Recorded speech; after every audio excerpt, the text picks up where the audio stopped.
Presiden Jokowi menjanjikan jika angka kasus COVID-19 turun akan ada relaksasi kegiatan masyarakat pada pekan depan. Faktanya, kasus memang turun namun tes juga turun pada pekan ini. Untuk mengulasnya sudah bergabung bersama kami Tri Yunis Miko, epidemiolog dari Universitas Indonesia dan Makian Jibril, Satgas COVID-19 Jawa Timur. Halo, selamat malam Bapak-Bapak. Selamat malam Mbak Dea. Selamat malam. Saya mau ke Pak Makian dulu, ini di Jawa Timur juga masih tinggi angkanya, bahkan hampir semuanya zona merah ya Pak ya? Iya benar Mbak Dea, jadi per kemarin dari Gugus Pusat kan ada 33 kota atau kabupaten di Jawa Timur yang masuk zona merah. Tapi ini juga berseiring dengan penemuan kasus yang cukup tinggi. Kalau dilihat kan kasus kita di Jawa Timur tuh bahkan tanggal 14 itu sampai 8.000 kasus. Karena memang seminggu terakhir ini memang kasus yang di Jawa Timur tuh mencapai 86.412 atau setara dari 2 kali lipat standar WHO. Karena di Jawa Timur tuh standar mingguannya 40.479. Tapi angka itu konsisten atau di minggu ini ada yang turun sedikit atau signifikan mungkin turun tesnya di Jawa Timur? Kalau mingguan ya, kalau harian memang kita lihat ini selalu trennya itu kalau lagi weekend, Sabtu Minggu itu turun. Kalau kita lihat di Jawa Timur sih kalau hari-hari biasa antara sekitar 14.000 sampai 18.000. Tapi kalau weekend biasanya memang cuma 5.000, 6.000 seperti itu. Jadi memang di akhir-akhir pekan itu biasanya memang juga testing menurun. Itu karena administrasi laboratorium atau ada hal lain, Pak Makian? Macam-macam Mbak. Jadi memang kita lihat ya, satu ya laboratorium itu kan yang kerjaan juga manusia, tapi mereka istirahat. Sehingga beberapa laboratorium itu tidak hanya buka Sabtu Minggu. Terus yang kedua juga dari segi vaskes atau pelayanan kesehatan dan juga yang Sabtu Minggu tidak buka, sehingga sampling tidak dilakukan seperti itu. Dan yang ketiga mungkin juga ada kemungkinan adanya delay dari input data. Dengan tesnya dilakukan di weekend tersebut, tapi karena sistem data kita all record itu kan sangat integrated dan itu yang diinput sangat banyak. Dan kadang-kadang itu kita lihat tiba-tiba testing harian tuh turun, terus tiba-tiba naik gitu. Pak Tri, ini 1,5 tahun dilanda pandemi, kita masih punya beberapa kendala. Anda melihatnya mulai dari sistem, mulai dari mungkin laboratorium yang di weekend jumlahnya juga turun, tes spesimennya, Anda melihat ini secara keseluruhan bagaimana?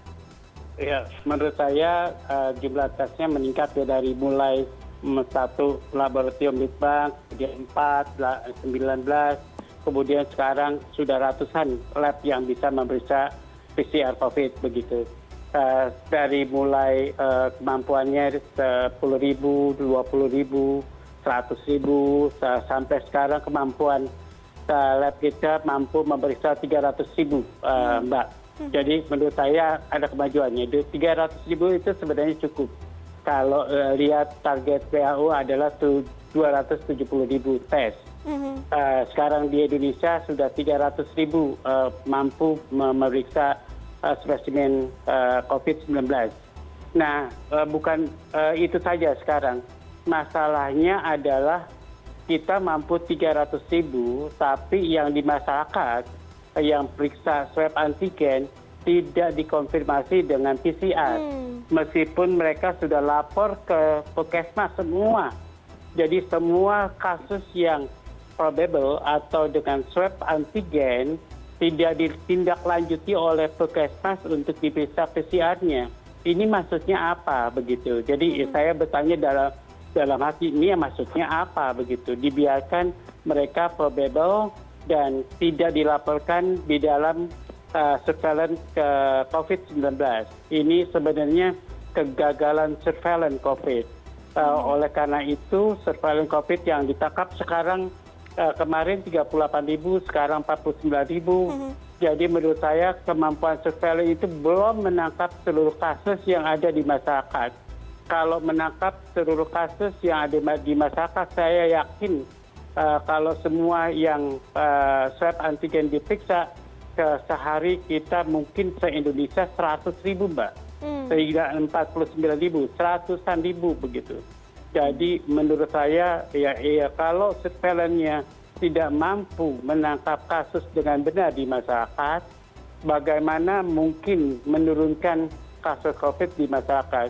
Sekarang ini adalah puncak tertinggi. Jadi saya sudah mengamati dari awal kasus pertama, saya sudah melakukan asesmen di semua provinsi di Indonesia. Kemudian potensinya pada waktu itu bulan Februari tahun 2020, potensinya kita kemasukan kasus COVID cukup besar. Tapi bulan Februari tidak ada laporan. Kemudian begitu bulan Maret tanggal 4, kemudian ditemukan kasus pertama. Dan kemudian cepat berkembang dari puluhan, ratusan, ribuan, sekarang puluhan ribu kasus COVID di Indonesia. Dan bahkan prevalennya, saya terlibat pada survei-survei prevalen di provinsi. Kalau ada yang provinsi Bali, dilakukan survei, prevalen survei, orang yang terinfeksi COVID-19, kemudian di Jakarta, dan saya melakukan di seluruh Indonesia. Di Bali dilakukan pada bulan Desember tahun 2020 ke bawah. Kemudian di Indonesia, saya dan peneliti dari UNER, peneliti UI, peneliti Unhas melakukan penelitian bersama seluruh Indonesia di 17 provinsi, di 69 kabupaten, dan menemukan bahwa prevalensinya itu sudah cukup besar. Kalau di Bali 37%, kalau saya masih off the record, Mbak, maaf. Kemudian di Jakarta itu 45%. Jadi saya lihat yang di Jakarta dilakukan bulan Maret 2021. Kalau saya penelitiannya bulan Desember 2020 sampai Januari 2021. Jadi penelitian saya bebas dari vaksinasi, tapi yang di Jakarta masih ada orang yang divaksinasi. Ya, kemungkinan akan memberikan yang bias sedikit lah, tapi bisa diabaikan. Jadi bayangkan kecepatan pertambahan prevalensi COVID di Indonesia itu betapa tingginya, dari 30% pada bulan Desember 2020 menjadi 45% pada Maret 2021. Jadi akibat dari adanya varian baru, pertambahan kasusnya begitu banyak, dia nggak karuan. Dan sekarang adalah puncak-puncaknya. Puncaknya saya perkirakan kalau prevalensi itu mencapai 50%, 65%, baru kemungkinan akan menurun. Dan itu harus disertai dengan vaksinasi. Kalau vaksinasi kita mencapai 40% saja, menurut saya tidak seperti Amerika sekarang vaksinasinya mencapai 50%. Jadi wajar kalau di Amerika kasusnya turun. Kemudian di Rusia juga kasusnya turun karena vaksinasinya hampir mendekati 50%, 49% begitu. Jadi di kita juga menurut saya harus mencapai 40% secepat-cepatnya kalau mau wabah ini selesai atau berkurang lah paling tidak. Jadi kalau wabah ini dibiarkan dengan apa adanya, tanpa ada percepatan vaksinasi, tanpa ada upaya-upaya pembatasan sosial. Sekarang sudah benar dilakukan pembatasan sosial atau PPKM darurat yang berat begitu. Kemudian dengan pembatasan yang besar-besaran hanya pada sektor esensial yang diperbolehkan. Menurut saya baru bicara dengan RW, kemudian Pak Lurah. Mereka bersyukur sekali bahwa PPKM darurat ini benar-benar bisa mengurangi kasus yang ada di masyarakat. Ini baru kasus yang ada di masyarakat loh, belum di rumah sakit. Rumah sakit sekarang semua penuh. Di kasus di masyarakat sekarang kalau kemarin itu yang meninggal hampir sehari 2 kali pengumuman masjid. Di RW saja ada meninggal sehari 2 orang begitu sehari. Kalau sekarang saya sudah mendengar, ya jarang lah pengumuman masjid itu. Jadi seminggu paling 2 kali. Jadi itu sangat berkurang. Tapi itu belum cukup untuk mengurangi penderita yang ada di masyarakat. Belum cukup ya Pak? Betul. Sampai tanggal 25 pun belum cukup untuk mengurangi kasus yang ada di masyarakat. Dan itu tidak dilaporkan dalam surveillance. Baik, ini soal surveillance, kalau Satgas COVID Jawa Timur bagaimana? Ini banyak pasien yang sudah mengantongi hasil swab antigennya ini positif. Seperti apa, semasif apa Satgas COVID-19 di daerah kemudian mengonfirmasi hasil positif itu dengan real time PCR? Ya, baik, Mbak. Jadi memang kalau di ini ya, di Jawa Timur sendiri kita lihat memang ada disparitas yang besar antara kapasitas kota besar seperti Surabaya.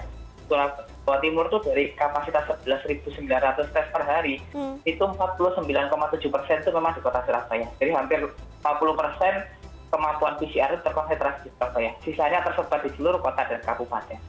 Sehingga memang untuk beberapa kota kabupaten yang kapasitas PCR-nya itu masih kurang dari 1.000 per hari, memang rata-rata mereka kadang-kadang tidak mempertimbangkan KMK dari Kemenkes ya, zona B sama zona C gunakan kasus antigen sebagai dasar untuk melakukan isolasi, asalkan gejala itu ringan atau tanpa gejala. Tapi kalau misalnya memang dia butuh hospitalisasi di mana pasien ini memang harus dibuktikan dengan RT-PCR, baru itu mendapatkan prioritas.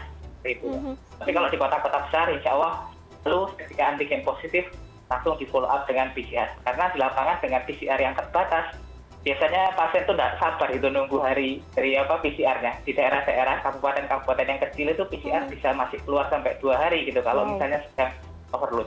Gitu. Daerah mana saja Pak Makian yang laboratorium real time PCR-nya masih menjadi perhatian atau yang lama begitu hasilnya?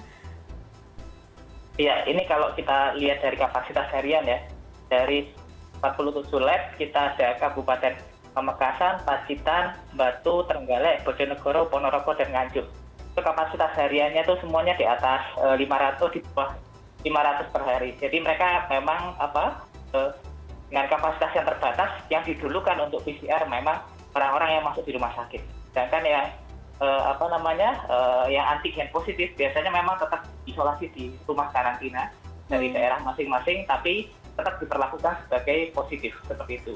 Baik, kapasitas tes real time PCR-nya masih ada beberapa daerah yang masih kecil begitu ya, 500 sampai 1.000 ya, maksimal 1.000.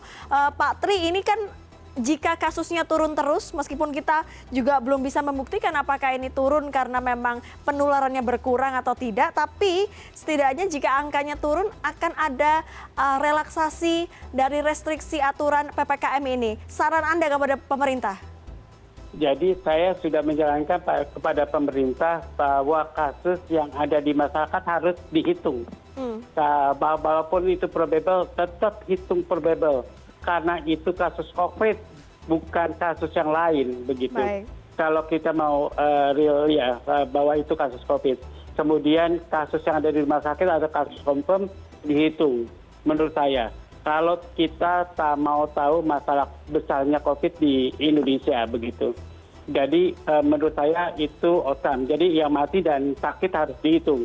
Itu yang pertama. Yang kedua, upaya-upaya penanggulangannya juga harus diukur. Ada indikator upaya-upaya penanggulangan. Upaya-upaya partisipasi masyarakat juga harus diukur. Berapa yang pakai masker, berapa kerumunannya itu, jumlah kerumunannya harus diukur. Kalau tidak diukur, namanya itu bukan intervensi. Jadi bagaimana kita tahu bahwa PPKM darurat itu berhasil kalau tidak ada indikatornya. Setahu saya ya PPKM darurat itu dilaksanakan karena rumah sakit penuh, karena banyak pasien yang dirawat di rumah di masyarakat.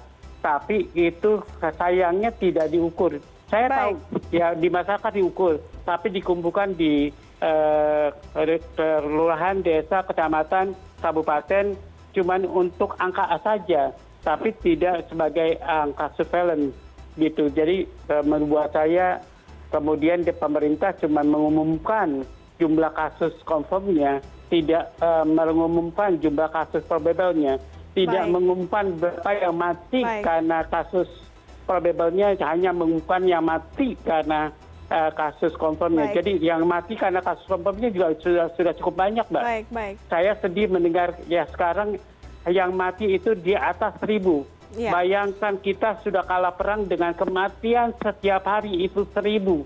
Jadi menurut saya pemerintah ini gagal dalam perang terhadap COVID begitu. Baik.